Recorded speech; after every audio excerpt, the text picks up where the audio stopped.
Hello everyone, welcome to Chief Chat. Today is an exciting day. We have with us our new Chief of Police, Chief Michael Petri. Welcome to Chief Chat. We're excited to have you here.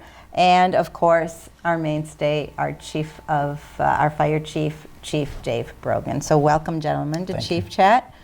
So this is your first Chief Chat, official Chief Chat. Welcome. We're really excited to have you join us, and also excited for you to do some amazing stuff at the police station and really celebrate you and your tenure. So tell us a little bit about that and how the baton was sort of handed over to you moving forward, and what does the future look like to you right now? Well, the future is very bright for the police department. We went through a significant series of retirements and new hires.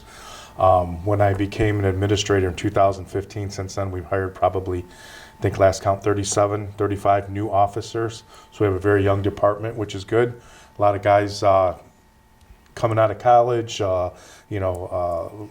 younger, ready to hit the ground running, doing a great job for us. And exciting time for them and both us. Can be challenging, sure. Hiring and training new people at a significant pace like that. I've been with the department over 30 years. A little bit of a sunset coming up for me. I'll be leaving in June, at which time Deputy Chief Mark Myers will take over. And this was part of a succession plan that was put in place between the unions, agreed upon between the unions, Mayor Pletko, and approved by City Council back years. And it's coming to a fruition. It's coming to an end. We saw Chief Gavin retire, who was taken over by Chief Voltatorni, and then myself. And it's allowing us to get our younger officers, both in command level, administration, in their positions, trained to do the best job that they can for the citizens of Dearborn Heights. Well, that sounds exciting. So your tenure will be up in June 1st. June 1st. Correct. Wow, that was pretty quick, but I like that idea of having that succession and giving the opportunity for different individuals to be in that position and sort of put your fingerprint on that on that whole process. Yeah, it's kind of crazy that it went by so quick. It seems like yesterday. Yeah, but. absolutely. Chief, we know about you. You've been definitely a mainstay and someone that has been at the helm of our fire department. And I know that you had some issues that occurred a couple of days ago with the mobile park fire. Can you tell us about that? And I know that you guys were on it and definitely addressed that in the most efficient way, but there was a tragedy. Yeah, it was an unfortunate event. We had one of our residents die in the mobile home fire. This was whenever you have a fire death, whenever you have a fire, we really studied to figure out, okay, what happened here, and the steps we can prevent it. But a fatal fire, they don't happen as often. We get them maybe about every other year or so. We tend to get a fatal fire, and that kind of motivates us to really be sure we get out and get the message of fire safety out, because there's some things that happened that had maybe we don't have the definitive answer of the cause of the fire. It's still under investigation, but we have from the preliminary investigation, we have a pretty good idea of what probably happened. And even if this wasn't the 100% answer, it still points to some good reminders for all of us as far as smoke detectors, and people hear this message all the time. And it's such an inexpensive way to save lives. Yeah, it absolutely saves lives, because when you have a fire, you have a small window of opportunity to get out of your house, and if you don't have something that's going to wake you up, especially if you have limited mobility, like we've heard reports that the resident who did pass away, she had some mobility issues. She had been on disability for a number of years. She was on oxygen at home. I know she was a smoker. Obviously smoking and oxygen that shouldn't be things that you ever mix together. And we don't know exactly what happened, but the fire was burning pretty intensely. Yeah, which would kind of be suggestive of maybe that's what happened. But the entire back of the trailer was burning, and already had vented through part of the roof by the time, this was at 2 in the morning, and a neighbor finally saw it. And so by the time they called, and there's sometimes you'll find people that were crawling towards the exit, and this we found she had died right in her bed, and it seems to be, I mean, maybe she had a medical problem before the fire even happened, but she didn't try to escape at all. She was still in her bed, so she may have been asleep, or who knows exactly what happened. But So there were no signs of her trying to struggle or trying no, to it get doesn't out? look that. Yeah, no, it doesn't look that way at all. So, hopefully there was no suffering at all. So there was no fire detector they're still mobile? looking, but they didn't find any remains of any that were working. A lot of times now they still have to go through. They sort through every piece of debris in a fire like this just to make sure. So like I said, we don't have the definitive answers yet, but our preliminary investigation, we didn't find any smoke detectors, and that's kind of what, from talking to the people that knew her, that sounds like that could have been the case. And then obviously the smoking and the oxygen, we know that that's not a good mix. And then you have a fire like that can happen if you fall there's speculation she could have fallen asleep with a cigarette in her bed. She could have, I mean, there could be all kinds of different scenarios for that scenarios happening. about what could have happened.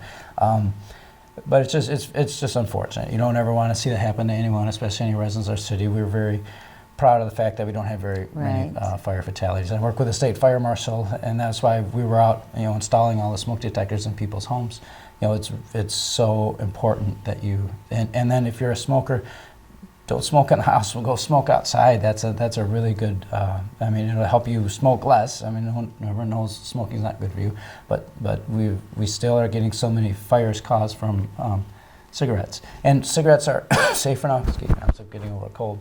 They are supposed to go out, but if you get a cigarette in the right conditions, and like the folds of a bed or mattress, like it has to be in a place where it can generate heat, or put into an ashtray, and then the ashtray dumped into a garbage can, and that can kind of just the discarded hot material can cause fires, and so that's kind of what we see. So if you smoke, go to the sink, put some water on that. Right. Cigarette, or keep it all outside. Or keep Don't it bring outside. any of that in the house. Absolutely, Yeah, absolutely. I have a sign right when you walk into my house.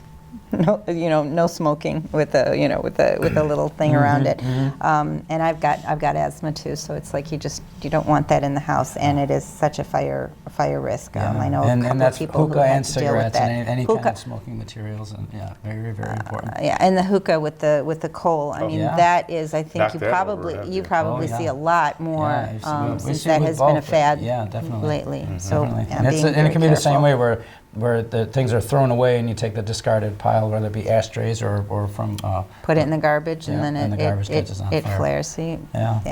that's. Yeah. We don't really think about those small things, No one- but those no one can change intends- your life Right. forever. So it's really important. We had some major flooding again. Every time it rains, and we have some issues and some problem issues within Dearborn Heights, and I know that it's trying to be addressed, but we're still in the solution building process. So. Chief Petri, can you tell us a little bit about that and what we had to deal with in terms of the fire department and of course the police department, and what kind of stories do we have out there? I mean, was it better than last time? Oh, it wasn't anything near last time. Yeah. Myself, emergency manager Lee Gavin and Chief Brogan were in contact throughout the day, and with Lee monitoring the situation. And I think you actually went in to monitor the situation with the fire department personnel, and not good, but nowhere near as bad as last time. Obviously, the fire department takes the lead on a lot of those things because it's helping, Sure. Assisting in rescue. But we have our MRAP at the police department that was on standby and ready to go.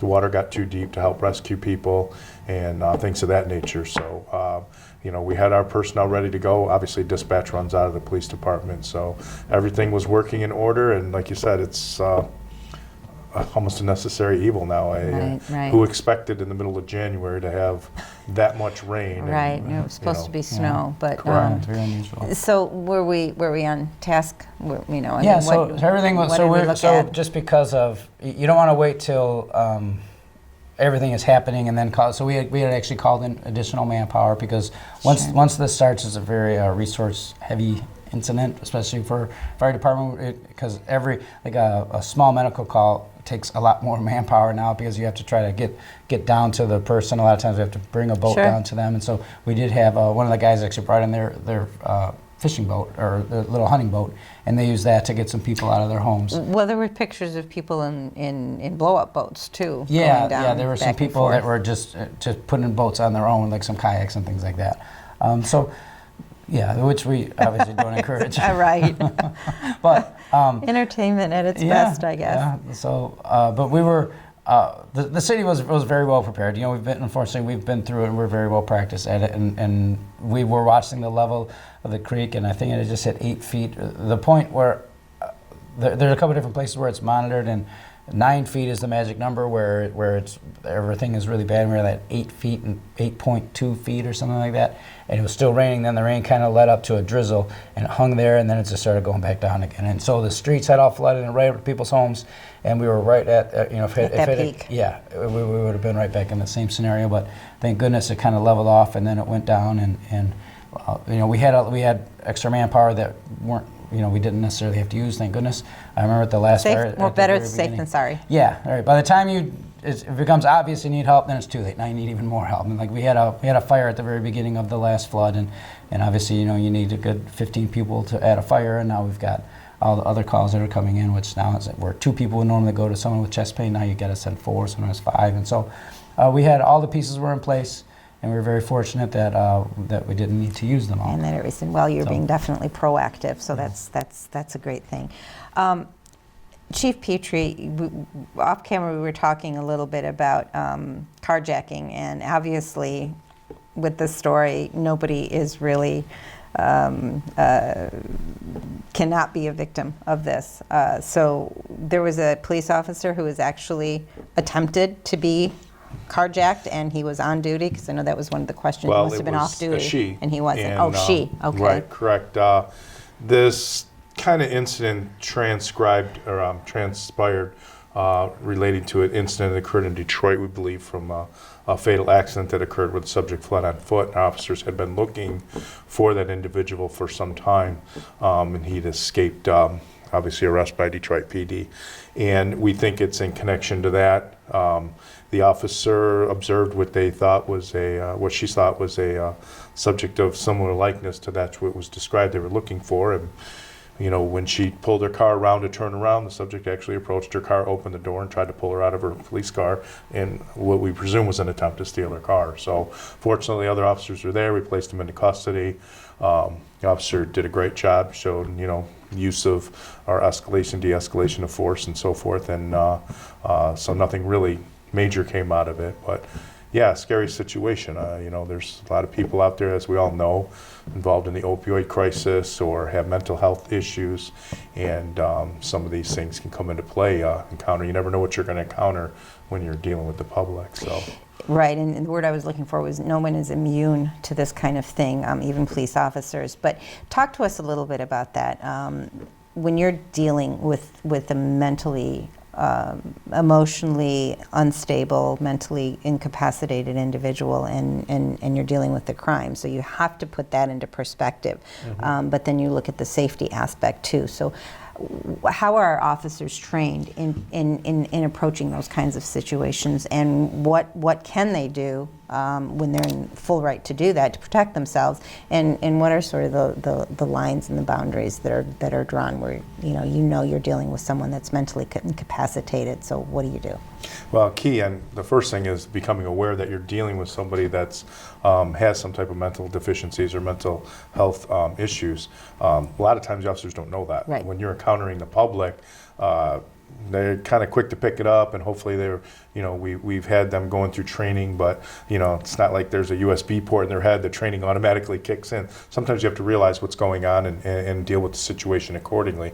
Sometimes it's clearly self-evident, other times it's not. So each one's a case-by-case scenario. Our officers do, I wouldn't say frequently, but often have to do what we call commitments of individuals, whether it be court ordered, the family petition somebody, and in that scenario, you know what you're going towards.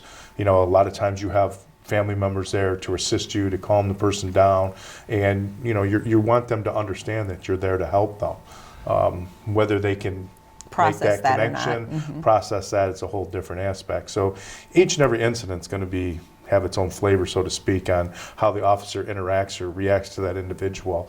And I feel our officers are pretty well versed and trained in some of the different aspects. And of course, always more is needing, but every time they go on a situation, it is training. Much like, when Chief Brogan's firefighters go out there, put a house fire, you always glean information from that. So I like to say my officers every day they come to work are being trained in some way, shape, or form. So, yes, if you have an individual that, has mental health issues or you think is going through an episode, we always recommend call us.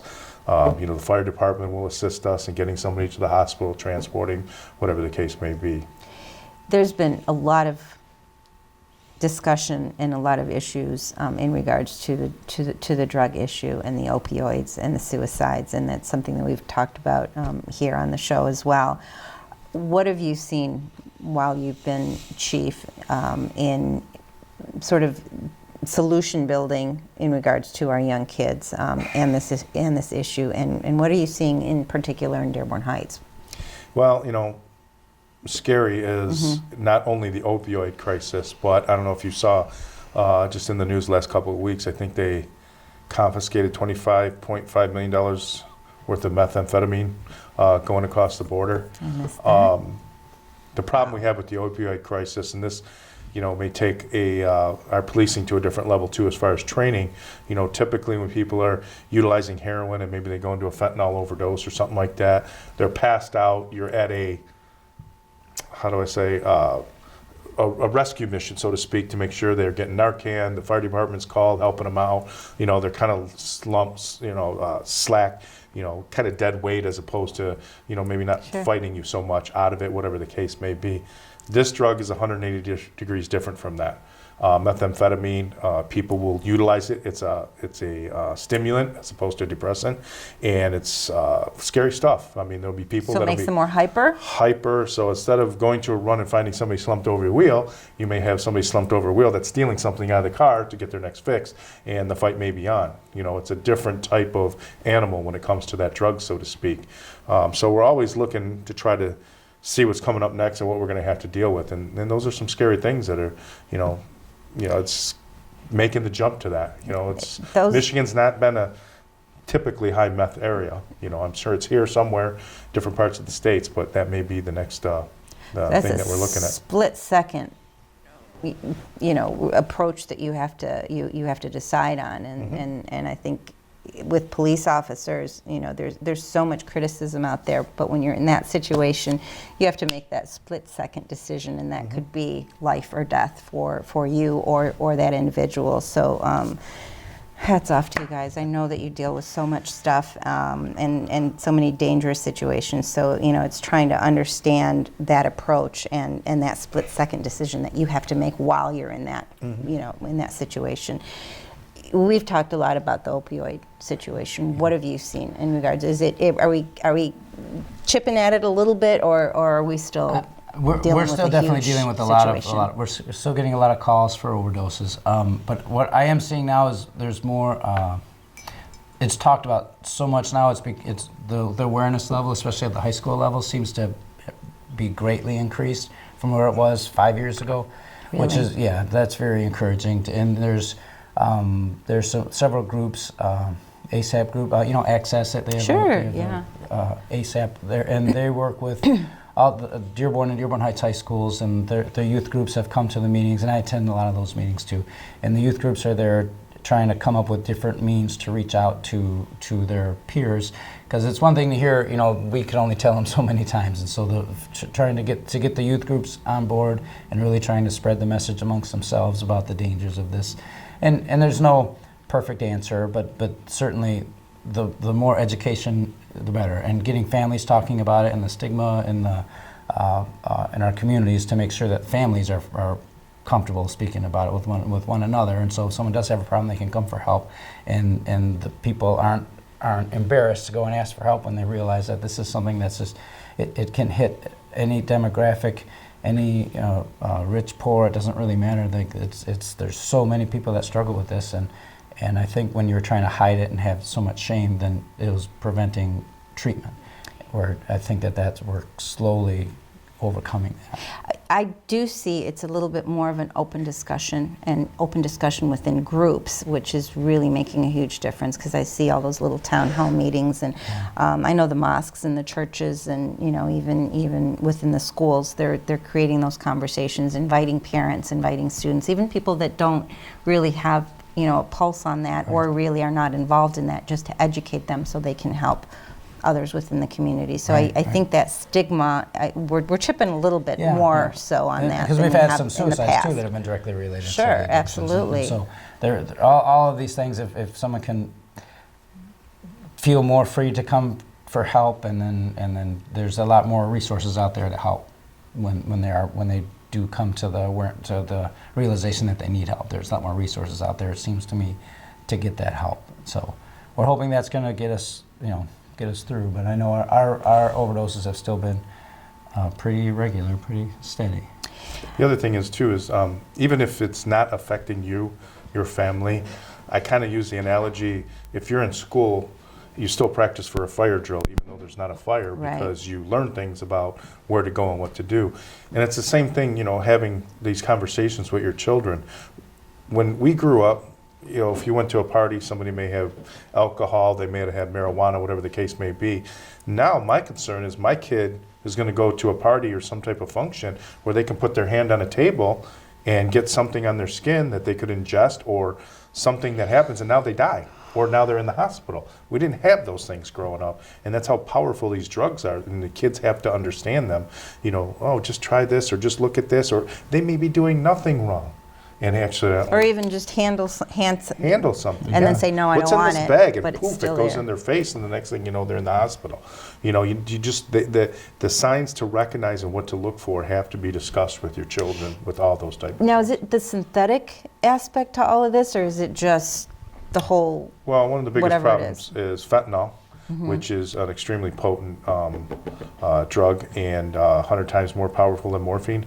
And then we've also seen what's called carfentanil, which is intensely more than that, where a couple granules of that could take your life. So, that's pretty rare still, as far as it goes. But those things are out there, and your kids have to know when you're not with them what to look for. So they may not be involved in it, they may not have anything to do with that, but we have to protect them. And again, those are the conversations that people that maybe aren't really involved in it, they're actually showing up to be educated, and that's important. Yeah. When you talk about drugs and opioids and everything else, the human trafficking issue too comes into play and comes to mind. And I know that is like the second biggest, and I mean, it just sickens me to say this, business and money-making thing, and crime in our country. I was just talking to another individual who's actually a victim of human trafficking, and it's the drug scene, it's the pimping scene, it's the whole 9 yards. There's, we've had the auto show here and also the Grand Prix, and those are really hot spots for human trafficked young ladies or what have you. So what do you look for? What can we do as citizens, and how do we approach this in a constructive way? And how can citizens out there, be on a lookout to identify these individuals, and what do law enforcement do to protect these people? One of the things that I think the big common misnomer that people think, human trafficking, these are people that are shackled in chains and trafficked around and put in rooms and not free to leave. Human trafficking encompasses a lot more than that. I mean, there can be drug addiction, abuse, substance abuse, things that are luring these girls to stay involved in these type of situations. They may free to come and go. I mean, I'm sure there are still the human trafficking issues where people are brought in from outside the country or taken from this country, other places, and where they're actually held prisoner. But, some of the things that come into mind are you having interaction with your, daughters, your cousins, your nieces, whatever the case may be, and look at what their lifestyles are pertaining to. As we all know, teenagers, whether male or female, are extremely impressionable, and what they want to do and what they think they're doing and what the real world is really like is sometimes, not what we're expecting them to be involved in. So, are they Are you paying attention to where they're going? Are you paying attention to who they're talking to? Are they, leaving for a couple days at a time? Those type of things where they may be involved in something like that. So it's not just them being locked in a hotel room and not free to leave. I mean, they may be able to come go, but there may be something that's drawing them, holding them, whether it be threats against their family, whatever the case may be, and trying to recognize those signs. One of the big ones looking for, narcotics abuse, and recognize the signs of somebody that's involved in narcotics and those type of things. And, having open conversations and making sure these kids understand that. They may not believe you. They may think they know better, but information. So talk to your kids as much as Yes. possible. Chief, any comments on? It's always such a shame to me. I remember when Vista Maria opened up some buildings just for victims of that, and I was surprised that there was that much of a need, and I found out that's only a scratching the surface. I didn't realize the scope of the problem, but it's an enormous problem, and it's just It's in our own backyard. right, yeah, right here. So just all these different issues, it's really about being aware of your surroundings and being focused on who you're dealing with and where they're going and coming and just being educated to help other people. So the opioid crisis is huge. This meth issue is huge. Be aware of your surroundings. Talk to your kids. Talk to them about drug abuse. And what Chief Petri had said, sometimes their intentions are not to be involved in these things, but somehow they're caught in a situation. So we need to educate our kids, talk to our kids, and make sure they're safe and be part of these conversations as well. Chief Petri, thank you so much for being here, and thank you as always. And thank you for joining us here on Chief Chat. Be safe out there.